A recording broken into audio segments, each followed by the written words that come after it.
Paano nga ba magpataas ng ratings kay Lalamove? Kanina pa po tayo nag-aabang alas 6 pero ngayon lang po tayo nakakuha. Struggle po talaga tayo na makakuha ng booking. Nakailang araw po tayong babiyahe kaso hindi po tayo makakuha ng booking. Si Dasma to Indang to. Medyo malayo-layo to. Munti ka na. Sapa. May oras po ba to? Ano oras po? 11 po. Late na po. 11. Kaya mas tawag ko na daw sa inyo kung nasa na kayo kasi di po nag-update yung update. Sabi ko, wala, ang tagal pa ni Kuya. Oo kasi Opo, late na po ka talaga yun. 10:45 eh, sabi kailangan daw makarating na 11. Sabi ko kay ate, hindi ko kaya. Mas sobrang layo. Sige po, salamat po. Wala yung pangalan mo, ito lang. Tagal po. Uy, may aksidente rito. Nakaw, yupe. Grabe.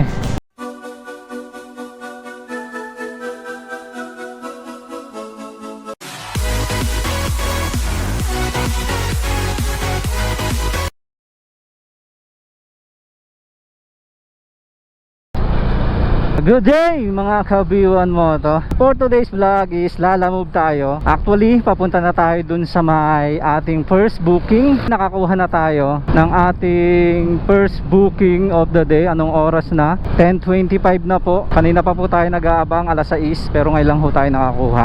Habang pinipick up ko tong aking first order, ang gagawin natin ay pag-uusapan natin yung paano nga ba magpataas ng ratings kay Lalamove. Kasi kung napanood nyo yung nakaraang video ko, struggle po talaga tayo na makakuha ng booking. Nakailang araw po tayong babiyahe kaso hindi po tayo makakuha ng booking. Hindi naman sa hindi tayo makakuha ng booking, is nakakakuha tayo pag yung mga tira-tira na lang at walang mga kumukuha ng ibang rider. Wala tayong nakakasabay na rider na kumukuha dun sa may matching. So hindi tayo makakuha pag may mga kasabay tayo na rider na gusto rin kumuha nung booking na yun. Pero ngayon at least nakachamba tayo at nakakuha tayo ng booking natin. Si Dasma to Indang to. Medyo malayo-layo to pero munti ka na. Pero credit wallet to, hindi siya cash. And sabi ng papagas muna tayo. Bali 6.5 kilometers ang layo natin sa pick up point, and naka-chat ko na rin yung customer natin. Kung nalayuan nga siya, kailangan daw natin may deliver to lunch time kasi mga pagkain daw to, tanghalian daw to nung di ko alam kung sino, pero didiretso natin to. Yun nga no mga kabiwan mo to, nagkakaroon tayo ng struggle sa pagkuha ng booking, kaya ngayon na lang ulit tayo nakabiyahe. Sayang day off pa naman. Panoorin nyo na lang video ko nung nakaraan para makita nyo yung mga hinanayin ko. And nagpa-full tank na tayo para dire-diretso na yung biyahe natin kasi malayo-layo to. Kinuha na rin natin kahit wallet kasi kailangan ko rin ng top up eh. Mga kabiwan mo to, pag-usapan din natin kung ano ba yung nagiging dahilan bakit nahihirapan tayo kumuha ng booking kahit tayo yung pinakamalapit na rider, pero nahihirapan pa rin tayo kumuha ng booking. So masasabi ko na tayo yung pinakamalapit kasi nga yung mga 1 kilometer na booking hindi ko rin makuha. At least ngayon nakakuha tayo. So titignan ko yung note ko kung ano yung pag-uusapan natin. So unang-una mga kabiwan mo to, ang dahilan kung bakit siguro, eto hindi ako sigurado pero siguraduhin natin. Hindi, ito talaga yung nagiging cause kung bakit nahihirapan tayo kumuha ng booking sa account ko. So sa experience ko po yun is cancel booking syempre. Dapat is hindi po tayo magka-cancel ng booking natin. Hanggat maaari, wag na wag po tayo magka-cancel ng booking natin. Malaking epekto po to sa ating account. Salamat! Nakabukas daw yung bag ko. Salamat, shoutout sa'yo ate. Wag na wag po tayo magka-cancel hanggat maaari kasi po malaki po epekto nito sa ating account, sa ating Lalamove apps. Once na habitual po tayo nagka-cancel ng orders o palagi tayo nagka-cancel ng orders natin, ang mangyayari po niyan, sa susunod na kumuha po tayo ng orders, mas ipa-priority na ni Lalamove yung mga rider na hindi nagka-cancel ng booking. Yun po yung talagang katotohanan doon. Kaya hanggat maaari po, wag po tayo magka-cancel ng booking. And then next po is syempre maraming malalakas na rider. Once na nakipagsabayan po tayo dun sa mga malalakas na rider, mahihirapan din po tayo makakuha ng booking pag sila yung mga nakasabay natin dun sa may matching. Yung mga rider na malalakas, sila po yung mga regular rider na araw-araw bumabiyahe. Kaya malalakas po yung account nila at regular po silang nabiyahe. At syempre magaganda rin yung record nila sa delivery. Grabe yung traffic.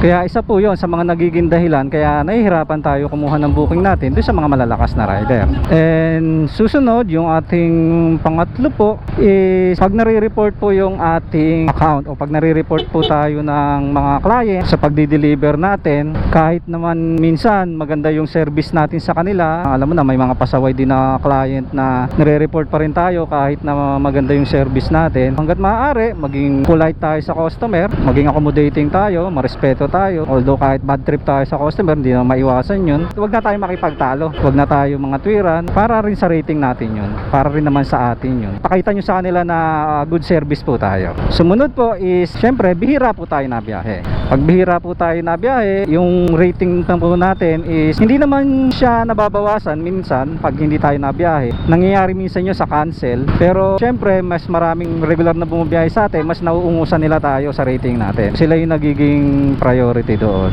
pagka bihira tayo na biyahe. And then ngayon, pag-uusapan na natin kung paano natin papataasin ang rating natin, yung diskarte na pwede natin gawin para mapataas ang booking natin. Unang-una sa lahat, kailangan po natin kumuha ng maraming booking, as in marami po talaga, kasi hindi ko po alam kung gaano kadami, pero kailangan po natin maging consistent sa pagkuha ng mga booking para mapataas po natin ang ating ratings kay Lalamove. Mas marami, mas maganda po. Pangalawa, kadugtong po nun, para po tayo makakuha ng maraming booking is mas i-priority nyo po yung mga short ride, yung mga 5 kilometers lang po, mga halagang 50 pesos, although lugi tayo pero wala po tayo magagawa kasi kailangan natin kumuha ng maraming booking. So hindi po natin makukuha yun, hindi natin ma-achieve yung pagka mga long ride ang kinukuha natin, and then matagal po tayong makakuha ng another susunod na booking. Hindi katulad pag short ride is malapitan lang po, drop, pick up drop lang tayo, pick up drop lang po ang mangyayari sa atin. So sa maiksing oras, makakarami po tayo ng booking natin, mas mataas o mas mabilis yung chance ay makapagpaangat po tayo ng ating ratings. Sumunod po is syempre kailangan po natin maging polite sa customer, kailangan natin ng good service po para hindi po tayo gaya niya mai-report nga po ng mga customer sa pagdi-deliver natin. Sabi ko nga kanina, nagiging cost po ang pagre-report ng customer dahil service din po natin, although kahit na minsan ayos naman yung service natin is nai-report pa rin tayo. Panatilihin lang natin maayos yung ating serbisyo para hindi po tayo mai-report ng customer. Tapos sumunod, yun nga, cancel. Isa sa mga big factor po yan, yung pagka-cancel po ng booking. Huwag po tayo magka-cancel ng booking kahit po anong mangyari. Kung kinakailangan po, kahit lugi po tayo, once na nakuha nyo na po yan, wag nyo na pong kakancelin kasi po malaki po epekto po niyan sa mga account natin. Ayun mga Kabiwan Moto, tinatawagan na tayo ng pick up natin kasi sabi ko nga malayo yung pick up natin, pero pinaliwanag ko naman sa customer na malayo po yung pick up natin. Kaya sabi naman niya okay lang, pero sana umabot po tong delivery natin kasi hinihintay nila to dun. Update ko na lang kayo mga Kabiwan Moto pagka nandun na tayo. Nagmamadali po kasi yung customer natin. Hello ma'am. Hello po. Ma'am, nandito na po ako sa gate. Sa gate na po. Sige po. Apo. Sensya na po. Anong pangalan niyo ma'am? Okay po. Okay. Iwan ka na lang. Sige, salamat. Saan ba to? Diretso lang, no? Okay, salamat boss. Ayun, dito tayo sa Orchard kumuha ng booking natin. Tinawagan na tayo ng customer din sa gate kasi nga kailangan to ng lunch time. Walanganin to. Ang daming pasikot-sikot dito mga Kabiwan mo to. O nga ito na yata. Malaking bahay na to. Ito pa. Picturean ko lang ma'am ha. Okay na po. Ma'am, may oras po ba to? Opo. Ano oras po? 11 po. Late na po yun. 11. Opo. Kaya mas tawag ko na tawag sa inyo kung nasa na kayo kasi di po nag-update yung update. Sabi ko, wala, ang tagal pa ni kuya. Oo kasi Opo, late na po ka talaga yan eh. sige ma'am, didiretso ko na po. Okay, diretso na po. Apa. Sensya na ma'am, layo ko kasi. Salamat po. Isang oras biyahe ma'am. Ito. Wala pong kumukuha ng booking nyo? Hindi po, yung kayo po yung walang kumuha. Pagka ano ko, nakakuha nyo na po agad eh. Okay po, salamat. Diretso na lang. Diretso ko na lang ma'am. Diyan lang po ako. Sige po, salamat. Pagkaano ma'am, pa-rate na lang po ako. Okay, salamat. Tawagan na lang po yung number nung receiver. Sige ma'am. Pakisabi na rin ma'am, on the way na ako. Salamat. Ayun mga kabiwan mo to, on the way na tayo. So babiyahe tayo ng 36 kilometers. Medyo malayo to mga kabiwan mo to. 285 to mga kabiwan mo to. At para sa akin okay na rin, 30, 150. Okay, panalo tayo dito sa booking na to. Paid by Lala po to. Ibig sabihin sa wallet po natin papasok to. And minamadali tayo ng customer. Dediretso natin to mga kabiwan mo to. Unang-una pagkain to. Dapat po 11 daw po nandoon na. Pero late siguro yung booking nila, kaya no choice tayo. Hindi naman natin to pwedeng dali ng 11 doon, napaka-imposible. 10:52 na po, alas 12 pa po ang dating neto doon. Aware naman sila doon, magdadagdag na lang daw si ma'am. So panalo tong booking natin na to. So dito tayo lalabas, kukunin natin ang ating ID. Doon tayo pinapadaan pero hindi pwede kasi nandito yung ID natin. So bali abutin tayo mga kabiwan mo to ng alas 12, possible alas 12 nandoon tayo. Depende sa traffic yun mga kabiwan mo to ha. Boss ID boss, Lalamove po. Balik tayo din sa ating topic. Kung nakita nyo kanina o kung narinig nyo kanina is every time na kukuha kayo ng booking, alamin nyo po kung sino po ang nag-book, and then after nyo po malaman kung sino po yung nag-book, at magpaparate po kayo. Yun po, importante po yun, magparate po kayo. Kaya kailangan po natin na good service po tayo kasi kailangan po natin magparate sa mga CS. So yun lang naman yun. Yun po yung mga dapat natin gawin at iwasan para tumaas ang ating ratings. Ganun ang gagawin natin. Pero dahil nakakuha tayo ng long ride, kukunin natin syempre kasi kanina pa po talaga ako kumukuha ng long ride alas 6, and then ngayon lang ho ako na sinuwerte. Tingin ko may dahilan bakit natin nakakuha to. Actually maganda yung pair niya, kaya dinerecho natin. Samahan nyo na lang din po ako sa ating pag-deliver. Medyo malayo-layo po to, nasa 34 kilometers po to in total. So babiyahe tayo ng 1 oras at 4 na minuto. So balikan ko kayo pag nandoon na tayo o pag malapit na tayo dun sa ating drop off. So ngayon magpo-focus muna tayo ng pagdadrive natin dahil kailangan natin ito ma-deliver. Yan, malapit na tayo mga kabiwan mo to. At nag-Fast and the Furious tayo. Anlipigang ginawa natin. Grabe, para lang maihabol to. So 11:43 na. So wala pa naman 1 oras tayo na biyahe. Ang estimated time ni Lalamove is 1 hour and 10 minutes. Pero siguro nakaka 40 minutes pa lang tayo. Sana maaga-aga nating may deliver to para mabigyan tayo ng tip ni ma'am. Paspas kung paspas, tagal ko nang hindi nakapag-drive ng ganun. Pero syempre hindi ko na binidyo. Pero pumaspas tayo. Kung ayaw nyo maniwala, edi wag. Kasi ito 11:44 na. 12:10 ang estimated ni Lalamove. So maaga-aga pa tayo. Dito tayo sa Kabsu, magkabiwan mo. So papasok tayo na Indang proper. Traffic sa Indang proper. Yan, traffic talaga dito. Yan, singit-singit lang tayo. Nako, barado ron. Mayroong bus. Uy, ang haba. Napaspasan nga natin. Sa traffic tayo masisira, mga kabiwan mo to. Grabe mga kabiwan mo to. Ang layo pa pala nito. 11 minutes pa. Lumapong daw. Nadaanan natin dito yung mga farm. Wow, road trip. Wah, rubada. Boss, kiss boss. Doon ba yung papunta Lumapong? Lumampong? Dito pa? Okay, salamat. Ayun, tama naman. Lumampong pala. Ayun, kurbada tayo. Road trip muna tayo. Kaya gusto ko nag-roll long ride eh. Di ko maiinip. Malayo lang talaga. Oy, kurbada ta. Kurbada na, paakyat pa. Buti lang nakakondisyon ng motor ko. Nagpalit na ako ng kadena tsaka change oil.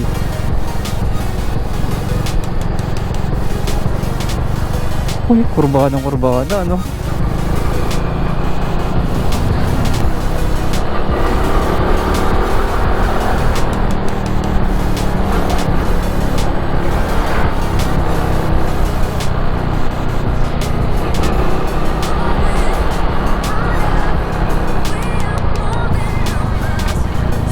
Ayan, 3.8 kilometers pa mga kabiwa mo do. Grabe layo. 36 kilometers, kaya pala 36 kilometers. Pero hindi pa rin ako lugi rito. Tapos kung magdadagdag pa si ma'am, at hindi na magdagdag si ma'am dito eh, sulit na to eh. Panalo naman ako rito. 36, so sumasama mo lang yun ng 180. Ganun lang rate nun eh, pero 280 to eh. Panalo pa rin to mga kabiwan mo to.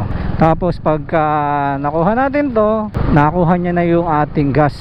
Nagpagas tayo 150, and then yung top up natin 50 lang naman kasi top up natin and then may top up na tayo. Yung mga susunod na booking natin, malinis na sa atin na yun, take home na natin lahat yun. And yung 286 na yun, okay na yun. And then kung may sumobra si ma'am, kung magpasobra man si ma'am sa akin, take home ko na yun. 2.4 kilometers pa. Makakuha pa kaya akong booking dito palabas? May booking pa kaya rito? Mukhang malabo na. Sana makakuha ako Dasma. Nakapasabak ang motor ko, bagong chainsaw, bagong kadena. Diretso. Ano ba meron dito? Fiesta ba to? Piña Festival. Piña Festival ba? Ay, Piña Festival Raul, dental lang pala ng pinya yun. Grabe, biglang uminit kanina lamig wala pa naman tayong tubig may lalagyanan tayong tubig, wala naman tayong tubig, nakalimutan ko lagyan. Fiesta nga rito, Fiesta Indang, Barangay Lumampong, Balagbag. Tawagan natin yung customer.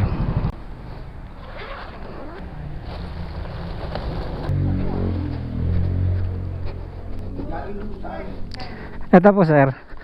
Ayan ako natapon yata sa bawah. Natapon nga yata ako. Ang layo ho pala. Malayo. Ang layo. Binuko sa akin. Nakuha ko po doon is 10:45. Sabi kailangan daw makarit ng 11. Sabi ko kay ate, hindi ko kaya. Sobrang layo. Sige po. Salamat po. Picturean dyan.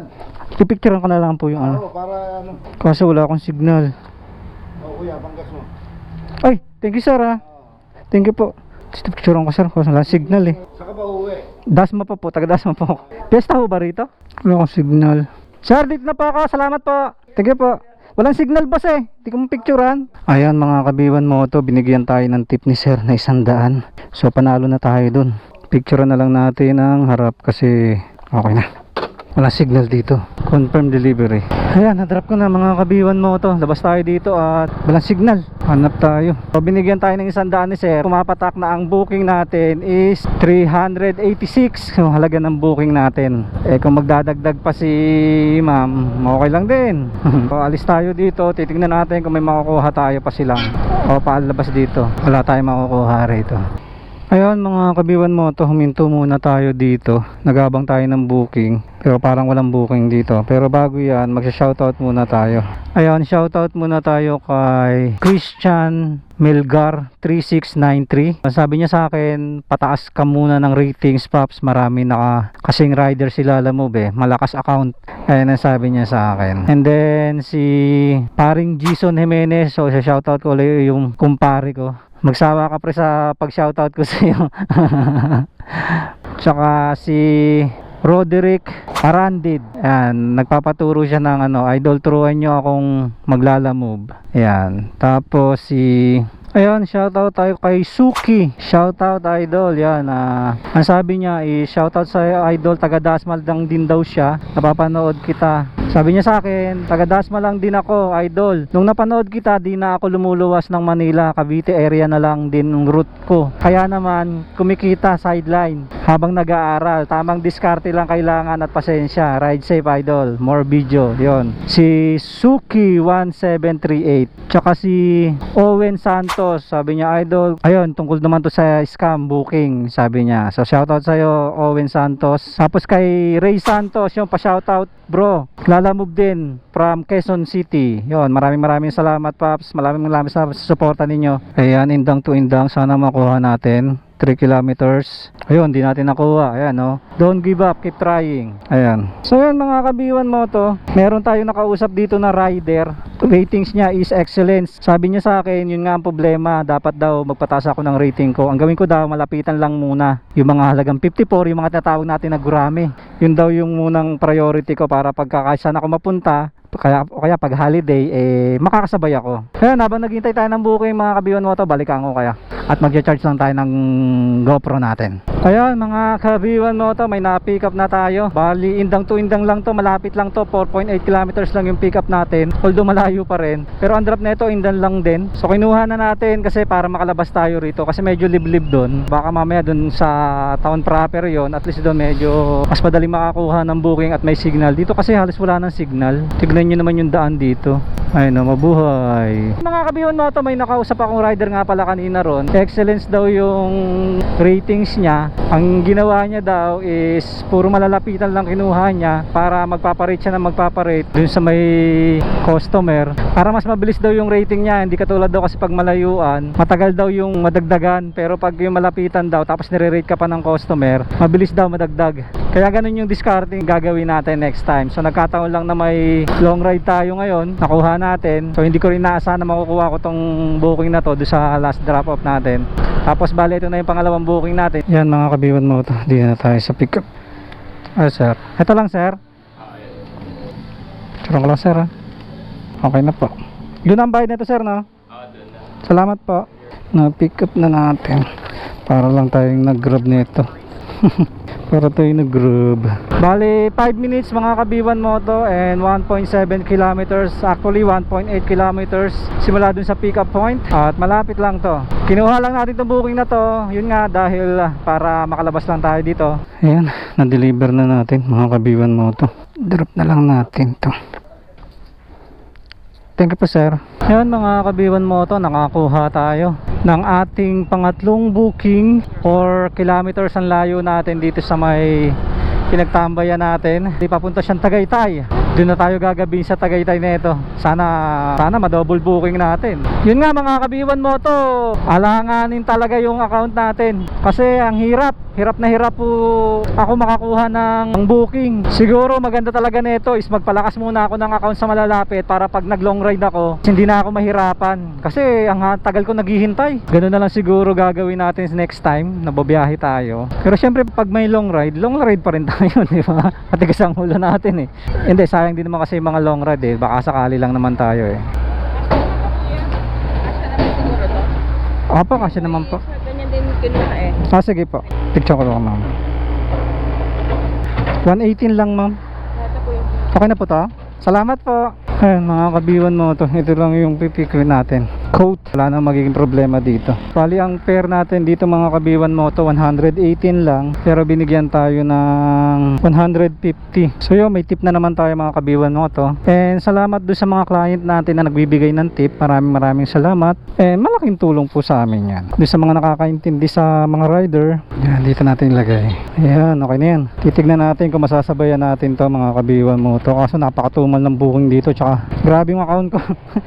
Hirap na hirap kumuha ng booking. Pero diretso na natin to kasi gagabi na rin ang ako eh. Pinapauwi na ako ng anak ko. Mga kabiwan mo to, ang fare nito is 118 pero binigyan tayo ng 150 ni client. Babiyahe tayo ng 29 minutes at ang distance nito is 15 kilometers simula rito sa Indang papuntang Tagaytay. Pangatlong booking pa lang natin to mga kabiwan mo to at lumabas tayo ng 11. 4 na, 4:06 na. Nasa 5 hours na tayo bumabiyahe mga kabiwan mo to. Nakakatatlong booking pa lang tayo. Okay naman yung flow kanina. Natatagalan lang tayo kasi mga kabiwan mo to may mga booking tayong hindi makuha. Yun ang nagiging problema natin. Bahala na. Mukhang inarkila nung pick up to. Tapos susoli na siguro to. Excuse po. Tao po. Ma'am, pinapadala dito? Wait lang po. Galing Alfonso yan ma'am eh. Wala yung pangalan ma'am. Ito lang. Taga Alfonso po. Salamat po. Ayun, okay na. Deliver na natin. Deliver na natin ang ating pangatlong booking. So tambay muna tayo saglit dito. Papahinga lang ako. Pagod na ako eh. Nasa Tagaytay na tayo. Wala tayong makuha dito sa Tagaytay. Pero malamig. At parang uulan dito. Maghihintay na lang tayo ng booking on the way. Pababa ng Dasma. Kung walang makuha, okay lang. Pauwi na rin naman ako. Kailangan ko na kasi umuwi. Kasi pinapauwi na ako ng mga anak ko. Bakit daw kasi ako bumiyahe? Day off ko naman daw. Ayun, sinubukan ko lang na bumiyahe ngayong day off ko. At ayun nga, medyo struggle tayo sa pagkuha ng booking. Mas mahirap pala pagka nag long ride ka tapos mahina yung account mo. Hindi ka makakuha ng booking, hindi ka makaalis sa pwesto mo. Kaya pag-iisipan ko baka gagawin ko na ito, puro short ride muna hanggang tumaas yung ratings natin. Kasi yung mga nakausap kong mga rider, puro excellence yung rating nila, tsaka mga regular rider yun eh. Tayo kasi sideline lang tayo, kaya mababa lang ratings natin. Nahihirapan tayo makipagsabayan kahit magpa-taas lang tayo ng konting-konti lang. Para pagdating dito sa mga gantong long ride, hindi tayo hirap talaga tayo sa pagkuha ng booking eh. Okay na rin yun, at least naka-3 booking tayo. Maganda naman yung rate ng mga booking natin. Tapos lahat may tip. Hindi na masama. Ayun nga lang, parang break even lang tayo. Kumita naman tayo kahit maliit lang. Uy, may aksidente rito. Nakaw, yupe.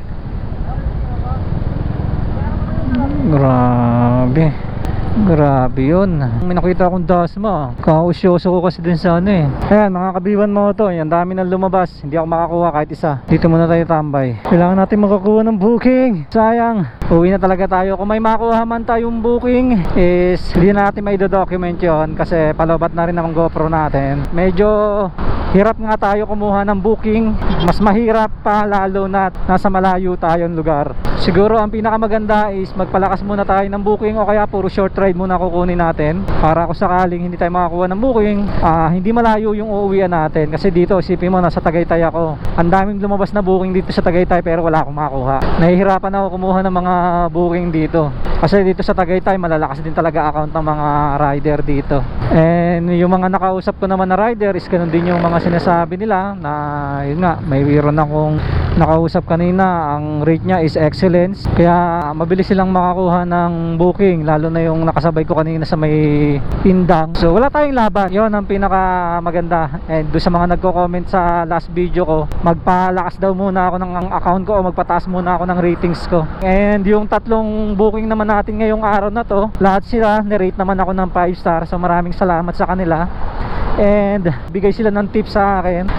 Lamig dito sa Tagaytay. Kahit break even lang yung kinita natin ngayong araw na to is okay lang. Ganun talaga, bawi tayo next time. At least meron na tayong top up. Nasa 300 na yung top up natin dahil nakakuha tayo ng Lala wallet. Pumasok yung sa cash wallet natin, yung kaninang delivery natin ng 200 plus. Siguro mga kabiwan mo to, sa susunod na vlog natin is puro short ride naman. Magta-try tayo ng short ride. Although hindi talaga tayo kumukuha ng short ride, pero gagawin natin yon para tumaas lang ang ratings natin. Kahit alam natin lugi, tira lang na tira yung mga gurami. Kunin na natin yon kahit di tayo kumita. Marami naman tayong top up sa ngayon eh. Kung nakaabot kayo sa dulo ng ating video, please don't forget to like, share, comment, and subscribe. So hanggang dito na lang mga ka-B1 Moto. Pray before you ride. Ride safe.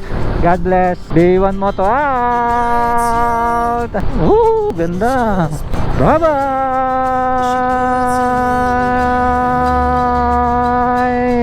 We wanna chase the night, wanna dance to the light, pull the stars from the sky, just 2 hearts running wild, never sleep, never stop, Circle. as we shout from